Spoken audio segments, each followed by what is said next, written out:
Mga kababayan, ikinararangal ko pong ipakilala ang Pangulo ng Republika ng Pilipinas, Ferdinand R. Marcos Jr.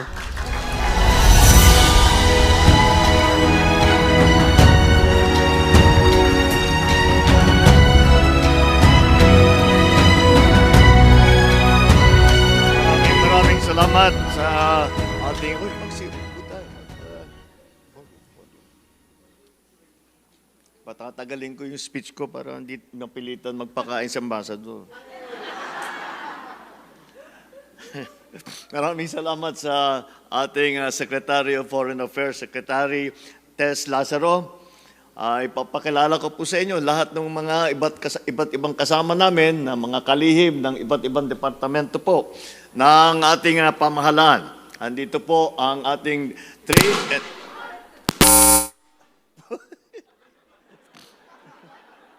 Sobra naman yung introduction mo, Chris. Ba't kami? Wala kaming ganyan nung introduce kami. Trade and Industry Secretary, Secretary Maria Cristina Roque. Ang namumuno ng Department of Migrant Workers. Ito po ay ito yung pinakabagong departamento po ng pamahalaan. Ito po ay binuo para sa ating lahat, para sa ating mga OFW. Andito po, Secretary Hans Leo Kakdak ng Migrant Workers Department. Dahil po, andito po tayo, APEC, ang sadya po namin dito sa Korea. At kailangan po natin dahil naghahanap po tayo ng mga papasok sa Pilipinas, tutulong sa ekonomiya natin, mag-invest, magbigay ng trabaho sa ating mga kababayan. Kaya't kasama po natin ang ating Special Assistant to the President on Investment and Economic Affairs, Secretary Frederick Go. Andito rin po ang ating Press Secretary, Acting Secretary Dave Gomez.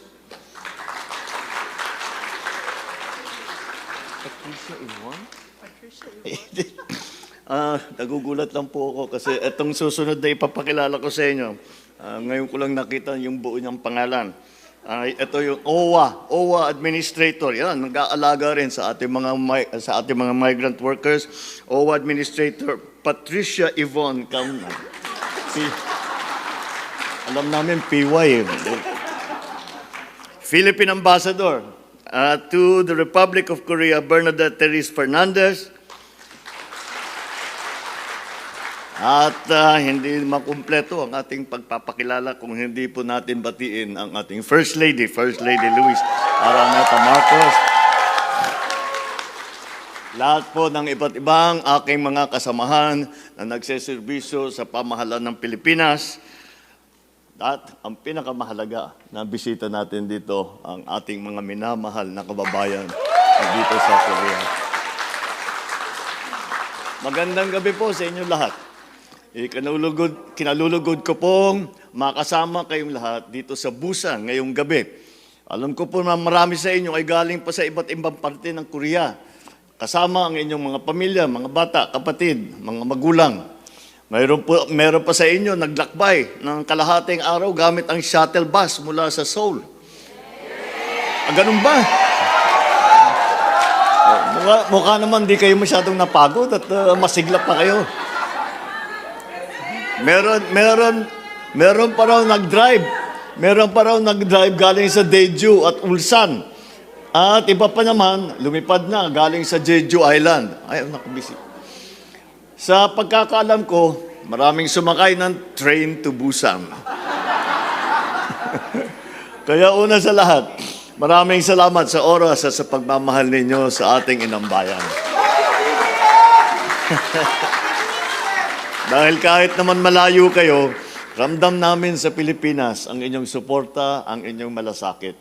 Nandito ako ngayon sa Republic of Korea, dahil nga sa APEC Economic Leaders Meeting. Mapakahalaga po itong meeting na ito dahil hindi lamang ito para sa Pilipinas, kundi para sa buong Southeast Asia at ngayon yung ating itinatawag na Indo-Pacific region. Dito nagkakaisa mga bansa sa rehiyon para pag-usapan kung paano natin mapapalakas ang ating mga ekonomiya. Mas mapapabilis ang palitan ng produkto at serbisyo at masisiguro na ang bawat mamayan Lalo na ang ordinaryong Pilipino na may maliliit na negosyo ay sila ay kasama sa ating pag-uunlad.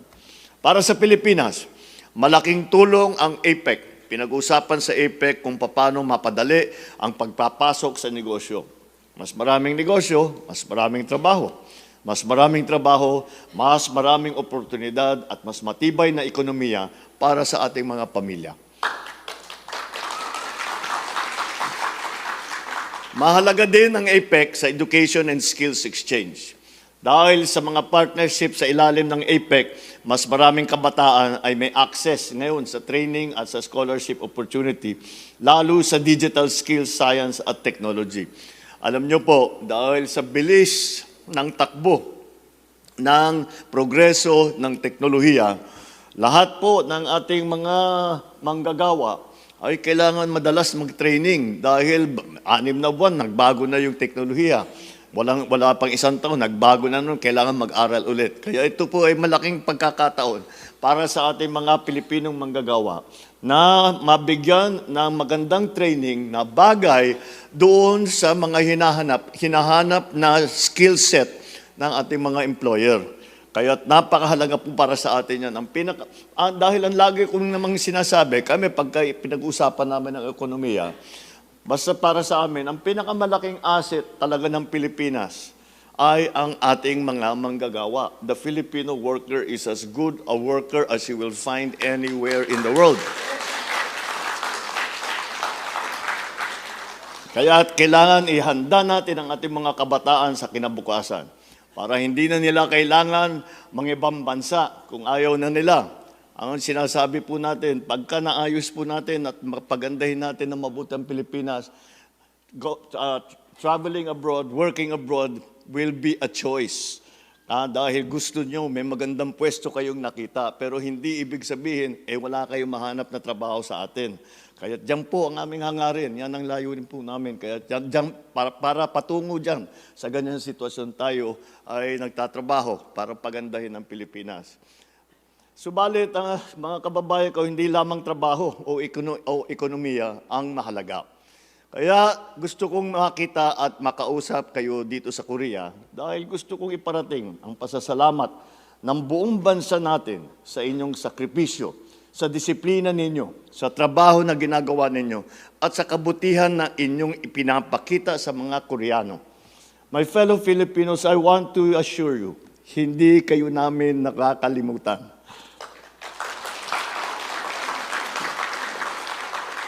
We work very hard to make sure that government services reach you all the way here in Korea or wherever you are.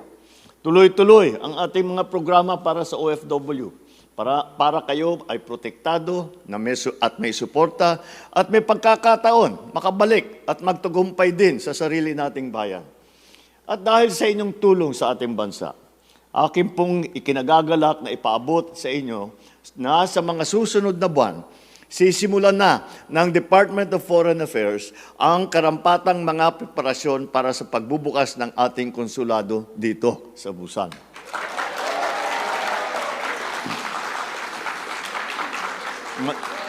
Sa madaling sabi, sa susunod na taon ay may magbubukas na Philippine Consulate General dito.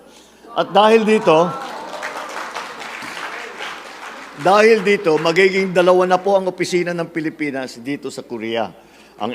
Yung embahada natin sa Seoul at ngayon, yung bubuksan natin konsulado dito sa Busan.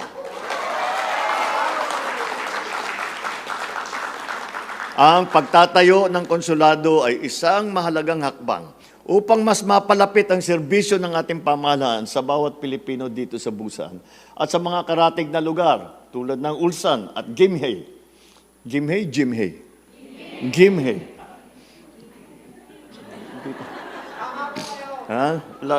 Hindi pa namin nakikita sa Batak yung ganun, kaya hindi ko alam ang pronunciation. Soon, you will no longer need to travel all the way to Seoul to renew your passports, to submit civil registry documents, and to legalize your documents for use in the Philippines. Isa pang magandang balita, ang pagbubukas ng SSS office natin dito sa Philippine Embassy sa Seoul. mapapadali na po ang pag-aasikaso ng mga benepisyo at serbisyo mula sa SSS tulad ng membership, contributions, mga claim na hindi na kailangan umuwi pa sa Pilipinas. In the coming days, while participating in the APEC Economic Leaders Meeting in Gwangju, I will push for initiatives that directly impact the daily lives of our people. Support micro, small, and medium enterprises, yung ating tinatawag na MSMEs. Dahil po, halos sa 99% po ng negosyo, lalo na sa Pilipinas, ay MSME. Kaya't kailangan po nating alagaan ang mga nagpapatayo ng maliliit na negosyo. At para naman sila ay mapalago, hindi naman sila naiiwanan sa mga oportunidad na nandiyan, basta't maipalaman natin sa kanila. We will include digital trade opportunities, food and energy security, create sustainable jobs for our workers both at home and abroad. These are not abstract goals na mga naintindihan lamang ng mga ekonomista, mga profesor. Ito ay mga praktikal na ating maaring gawin upang pagandahin ang ating ekonomiya, to make it more inclusive and to make it more resilient. Alam niyo po, isa sa pinakamalaking issue sa panahon ngayon, lalo na sa Pilipinas, ay yung climate change. At marami talaga, kasi sigurado ako nababalitaan ninyo, ay dinadaan, na madalas tayong daanan ngayon na malalakas na bagyo, ay nalindol pa tayo nung nakarang ilang linggo. Kaya ito po ay kailangan natin makipag-ugnayan sa iba't ibang bansa. Dahil po, kahit anong gagawin ng Pilipinas, kung nag-iisa lang ang Pilipinas, hindi po gaganda ang sitwasyon. Kailangan po magsama-sama lahat. It is the first, I always describe climate change as the first truly global problem. And the reason I call it that is every single citizen of the world is affected by climate change. And furthermore, the only solution to climate change is for every single citizen of the world also to contribute. So I will be meeting with business leaders and partner governments to promote greater investment in Philippine industries such as technology, agriculture, renewable energy. Every collaboration we make create means more livelihood, more learning, more hope for Filipino families. So our participation in APEC 2025 shows that the Philippines is an active and responsible partner in building a new, more innovative, fairer, and interconnected Asia-Pacific region. We all stand ready to work with our neighbors to ensure that progress is shared. No Filipino will be left behind. Mga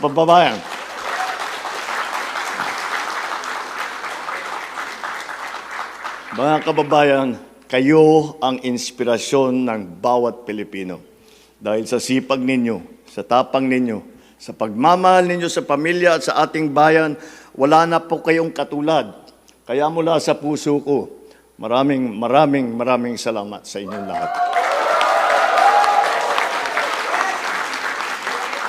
Huwag po natin kalimutan, patuloy nating itaas ang bandera ng Pilipinas. Mabuhay ang Pilipinas! Mabuhay ang bawat Pilipino dito sa Republic of Korea. May God bless all Filipinos and their family members in Korea. Maraming salamat sa inyo lahat at magandang gabi po sa inyo lahat. Muli, ang Pangulo ng Republika ng Pilipinas, Ferdinand R. Marcos Jr.